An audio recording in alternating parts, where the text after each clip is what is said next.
The Mohican is absolutely a recreational hub. They've called themselves the canoe capital of the world. If you go out there on a weekend, you'll absolutely find lots of people paddling and tubing.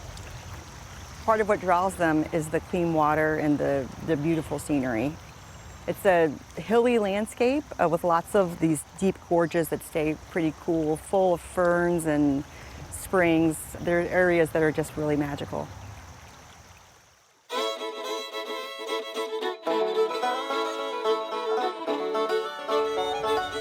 I do think it's a good scale. It's not like trying to go paddle on the Muskingum or the Ohio or the Maumee. Those get pretty large, so I think it's more entry level, but you also feel like you're enclosed in nature.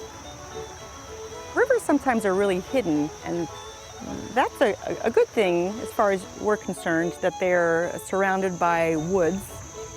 Trees growing on their banks are very important for the health of the river. It provides this unexpected experience when you go to float down them. The Mohican River has relatively clean water.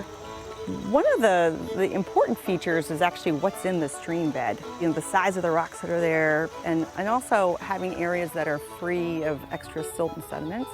The food web of a river really starts in the river bed, where lots of bugs and insects live. That's what some of the small fish eat, and then other fish beyond that. So the stream bottom being clear of that sediment is really important, and that's something that you will find in the Mohican River. There's also areas on the Mohican with big slabs of bedrock and boulders, and that is something that our hellbender salamander requires.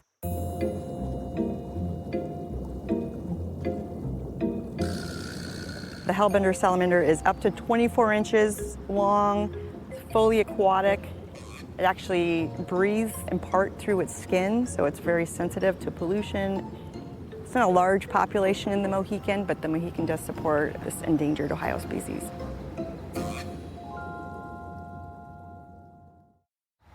The Mohican and the Kokosine are basically the headwaters of the Muskingum River.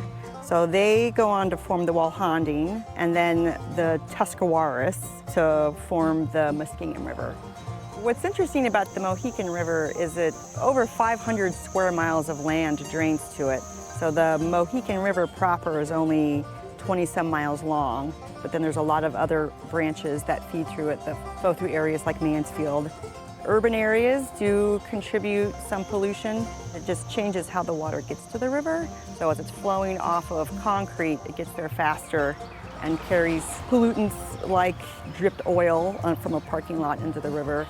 It's also an agricultural area, and so if not managed properly, one of the threats from agriculture is increased silt or sediment in the river. That's something that the Mohican faces, as many of our rivers do, and could impact species like our freshwater mussels and the hellbender salamander. Part of our Mohican River designation is the Clear Fork. It's one of the smaller tributaries that forms the Mohican River. It runs through the Mohican State Park, and it's also a really beautiful place to visit. It does experience a lot of visitors.